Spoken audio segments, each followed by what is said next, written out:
East Bengal ১৩৩তম Durand কাপের অভিযান শুরু করলো আজকে যুবভারতী স্টেডিয়াম থেকে। যেরকমটা আমরা জানিয়েছিলাম যে প্লেয়িং 11 হবে, পুরোপুরি একই প্লেয়িং 11 নিয়ে ইস্টবেঙ্গল খেলতে শুরু করেছিল। ফার্স্ট হাফে আমরা যেরকম প্লেয়িং 11 দেখতে পেয়েছি, গোলে কিন্তু গিল ছিল, ডিফেন্স লাইনের কিন্তু রাকিব, লালচুংনুঙ্গা, হিজাজি এবং মার্ক ছিল। মাঝ মাঠে কিন্তু জিকসান, সৌভিক চক্রবর্তী, সাউল ক্রেসপোকে ক্যাপ্টেন হিসাবে নির্বাচন করা হয়েছে। সাউল কিন্তু ক্যাপ্টেন ছিল। আর আপ ফ্রন্টে মাদিতালাল, মহেশ এবং ডেভিডদের দিয়েই কিন্তু দল সাজিয়েছিল কোচ কার্লেস কোয়াদ্রাত। তো প্রথম মিনিট থেকেই কিন্তু আমরা ইস্টবেঙ্গলের কাছ থেকে শুধু আক্রমণ দেখতে পেয়েছি। প্রথম দিকেই কিন্তু খুব ভালো একটা মহেশ ক্রস রেখেছিল, সেখান থেকে ডেভিড হেড দেয়, কিন্তু হেডটা একটুর জন্য গিয়ে বারে লাগে, সেখান থেকে গোলের মুখ খোলেনি।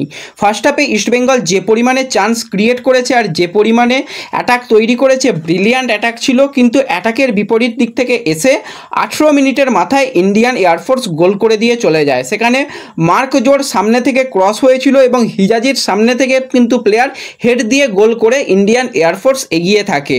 তো ইস্টবেঙ্গল কিন্তু কখনোই মনে হয়নি যে ম্যাচ থেকে বেরিয়ে যাচ্ছে। ইস্টবেঙ্গল কিন্তু তাদের সাধারণ যেটা খেলা সেই খেলাই খেলতে থাকে। পরপর ইস্টবেঙ্গল আক্রমণ করে গেছে এবং পরবর্তী সময়ে আমরা দেখতে পেলাম যে ফার্স্ট হাফে মিসপাসের বন্যা। যদিও প্রথম ম্যাচ এরকমটা হবারই থাকে যে প্রথম ম্যাচে কিন্তু বোঝাপড়ার একটুখানি সমস্যা হয়, তবুও যে প্লেয়ারটা ফার্স্ট হাফে ব্রিলিয়ান্ট ফুটবল খেললো সেটা হচ্ছে মাদিতালাল। কেন আমরা এমটিকে সবথেকে সেরা প্লেয়ার এই বছরের জন্য বলছি সেটা সে দেখিয়ে দিল। যেভাবে সে বল পাস দিচ্ছে, বল ছেড়ে দিয়ে মানে ফ্রিতে রান করছে, যেভাবে ব্যাক পাস করছে, অসাধারণ। আর আরও একটা প্লেয়ারের কথা বলতে হয়, আমরা প্রথম থেকেই বলে এসেছি যে মার্ক জোথানপুইয়া। প্লেয়ারটার মধ্যে কিছু কোয়ালিটি আছে, বারবারই কিন্তু সে ওভারল্যাপিংয়ে গেছে, বারবার চান্স ক্রিয়েট করেছে, দূরপাল্লা শট নেওয়ার চেষ্টা করেছে।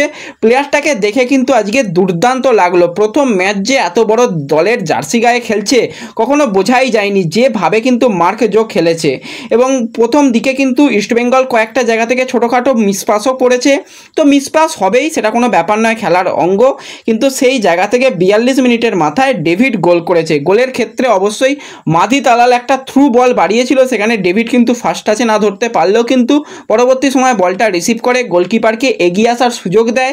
গোলকিপার এগিয়ে এলে মাথার ওপর থেকে বলটাকে দিয়ে তুলে দেয় এবং সেখান থেকেই কিন্তু গোলের মুখ খুলে যায়। তো ডেভিডের অবশ্যই প্রথম গোল ইস্টবেঙ্গলের জার্সি গায়ে, এবং 2024-25 সিজনের প্রথম গোলটা কিন্তু একজন ইন্ডিয়ান প্লেয়ার ডেভিড কিন্তু করে ফেললো। এবং ইস্টবেঙ্গল কিন্তু ফার্স্ট হাফে আরও একটা ন্যায্য পেনাল্টি পেয়েছিল, সেখানে সাউল ক্রেসপো হেডে কিন্তু বল নামিয়েছিল, ডিফেন্ডারের হাতে বল লেগে পুরোপুরি লাইন পরিবর্তন হয়ে গেল। তো রেফারি অন্ধ রেফারি, প্রথম ম্যাচ থেকেই কিন্তু খারাপ রেফারিংও আমরা দেখতে পেলাম। এবং ফার্স্ট হাফে কিন্তু ইস্টবেঙ্গল 60% বল পজিশন নিয়ে খেলেছে, শট করে চলে গেছে 15টা শট, সেখানে শট অন টার্গেট ছিল 3টে। এছাড়া যদি চান্স ক্রিয়েট বলো তো চান্স ক্রিয়েটও কিন্তু 7টা করেছে। আর ভেরিয়েশন কর্নার, একটা ভেরিয়েশন কর্নার থেকে কিন্তু লাল যদি অন টার্গেট শট রাখতে পারতো তো অবশ্যই গোলের মুখ খুলে যেত, কিন্তু সেখান থেকে অন টার্গেট শট রাখতে পারেনি। বেশ কয়েকটা জায়গায় কিন্তু মিসপাস হয়েছে ইস্টবেঙ্গলের, তবুও কিন্তু ওভারঅল দুর্দান্ত ফুটবল ফার্স্ট হাফে ইস্টবেঙ্গল খেলে সমতায় ফিরে এসেছে। ম্যাচের সেকেন্ড হাফের প্রথম দিকেই যেরকমটা বলেছিলাম যে দুটো পরিবর্তন হবে, সেইভাবেই কিন্তু কোচ দুটো প্রথমেই পরিবর্তন করে নেয়। ভিষ্ণুকে নিয়ে আসা হয় ডেভিডের জায়গায় এবং আরও একটা পরিবর্তন করা হয়, সেটা হয় মহেশের পরিবর্তে নিয়ে আসা হয় সেই জায়গাতে ডিমিট্রিয়স ডিয়ামান্টাকোসকে। তো যেরকমটা বলেছিলাম যুবভারতীতে কিন্তু ডিমি ডিমি ডিমি স্লোগান আজ থেকেই শুরু হবে। তো সমর্থকরা কিন্তু পিছন থেকে একদম চার্জ আপ করতে থাকে টিমকে, এবং টিম সেকেন্ড হাফে কি ফুটবলটা খেললো, চোখের শান্তি হয়ে গেল। ফার্স্ট হাফে মিসপাসের যেরকম প্রচুর বন্যা হয়েছিল, সেকেন্ড হাফে কিন্তু মিসপাস আর কিচ্ছু নেই। পুরোপুরি খেলার ধরন যেন বদলে গেল ড্রেসিং রুমে যাওয়ার পরই। কোচ কার্লেস কোয়াদ্রাতকে কেন একদম বড় মানের কোচ বলা হয় সেটা কিন্তু আজকে আবারও প্রমাণ করলো। প্লেয়ারদের মধ্যে কিন্তু সেকেন্ড হাফে মনোবল আরও অনেক ভালো হয় এবং সেকেন্ড হাফের প্রথম দিকেই কিন্তু ইস্টবেঙ্গল গোল করে দেয়। তো গোলটা কিন্তু দুর্দান্ত গোল ছিল, সেক্ষেত্রে অবশ্যই বলতে হয় তালাল কিন্তু একটা দারুণ বল বাড়িয়ে দিয়েছিল মার্ক জোকে, এবং মার্ক জোকে নিয়ে প্রথম থেকেই আমরা বলেছি যে দারুণ প্লেয়ার। ফার্স্ট হাফেও বেশ ভালো চান্স ক্রিয়েট করছিল, সে কিন্তু একটা একদম পিন পয়েন্ট ক্রস করে দিয়েছিল সেই জায়গায়। শুধু যে কোনো যারা স্ট্রাইকার তাদের কাজ হচ্ছে বলটাকে মিট করা। সেই জায়গায় তো একদম বক্স স্ট্রাইকার এবং ইস্টবেঙ্গল দলের এবছরের সেরা সাইনিং ডিমির মাথায় বল পড়া মানে একদম গোল হওয়া। তো সেই জায়গা থেকে কিন্তু 60 মিনিটের মাথায় ডিমি গোল করে দেয়, এলো দেখলো আর গোল করলো, মানে এসে একদম সুপার সাব গোল করে দিয়ে কিন্তু দলকে লিডটা এনে দেয়। পরবর্তী সময় ইস্টবেঙ্গল মুহুর্মুহুর চেষ্টা চালিয়েছে। আরও একটা ক্ষেত্রে কিন্তু অবশ্যই বলতে হয় যে ভালো বল ডিমি পেয়ে গিয়েছিল, কিন্তু সেই জায়গায় বলটা ঠিকঠাক রিসিভ করতে পারেনি, তা না হলে সেখান থেকেও গোলের মুখ খুলে ফেলেছিল। আর মাদি তালালের কথা আমি কিচ্ছু বলবো না, মাদি তালালের প্রশংসা যারা যারা ভিডিওটা দেখছো অবশ্যই কমেন্টে করে যেও। মাদি তালাল কি খেলেছে, 87 মিনিট কিন্তু মাঠটাকে পুরো নিজের দখলে রেখেছিল।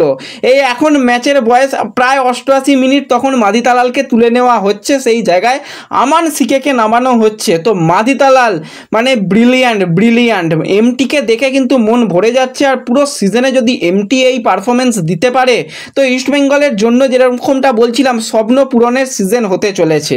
যাই হোক, এর পরবর্তী সময়েও কিন্তু গোলটা করেছে অবশ্যই ইস্টবেঙ্গল দলের ক্যাপ্টেন সাউল ক্রেসপো, কিন্তু গোলটা করিয়েছে কে, আবার ডিমি। বল ভালো একটা সাউল পেয়ে গিয়েছিল, সেখান থেকে কিন্তু 1-2 খেলে নেয় ডিমির সঙ্গে এবং ডিমি একটা ভালো সাউলকে বল বাড়ায় আর সাউল বলটা রিসিভ করলো, জাস্ট বডিটাকে ঘোরালো এবং অন টার্গেট শট, সেখান থেকে গোল করে দিল 67 মিনিটের মাথায়।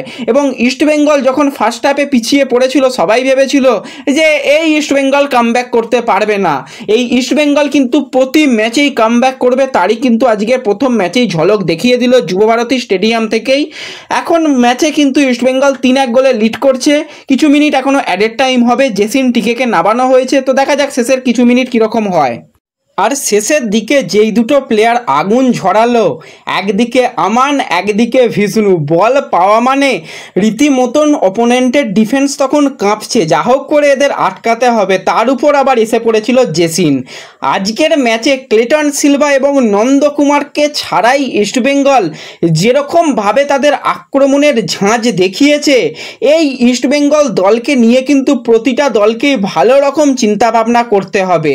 যেরকম ইস্টবেঙ্গলের অ্যাটাক, আমরা বারবার বলে এসেছি ইস্টবেঙ্গলের অ্যাটাক কিন্তু এবছরে সবথেকে সেরা অ্যাটাক তৈরি করতে চলেছে কোচ কার্লেস কোয়াদ্রাত।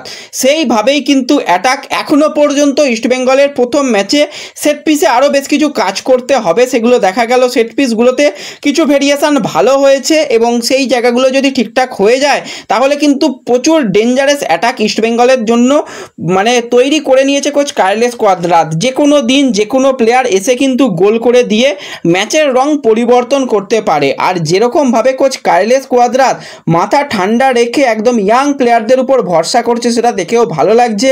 আজকে গুরসিমরাতকেও সুযোগ দেওয়া হয়েছিল, মার্ক জোকে তুলে নিয়ে শেষের দিকে কিছু মিনিট গুরসিমরাতকেও কিন্তু সুযোগ দিয়েছিল কোচ কার্লেস কোয়াদ্রাত, কারণ বেঞ্চকে যত ব্যবহার করা হবে এই সমস্ত ম্যাচে ততই কিন্তু ভালো রেজাল্ট ইস্টবেঙ্গলের কাছ থেকে হবে। তো সেইভাবেই পিছিয়ে থাকা ইস্টবেঙ্গল কিন্তু আজকে 1-3 গোলে ম্যাচটা জিতে নিল। প্রথমে পিছিয়ে গিয়েছিল ইস্টবেঙ্গল, তারপর ইস্টবেঙ্গল ডেভিডের গোলে সমতায় ফিরে আসে, ডিমির গোলে ব্যবধান বাড়ায় এবং ক্যাপ্টেন ক্রেসপোর গোলে কিন্তু আরও লিড নিয়ে ম্যাচটা জিতে নিল এবং টেবিলের শীর্ষে প্রত্যেকটা সমর্থক আজকে খুবই খুশি। প্রচুর সমর্থক মাঠে গিয়েছিল প্রত্যেকটা ম্যাচে, কিন্তু এর থেকে অনেক বেশি সমর্থক মাঠে যাও, টিমকে সাপোর্ট করো, দল কিন্তু সেরা দল হয়েছে, এটুকু মানতেই হবে।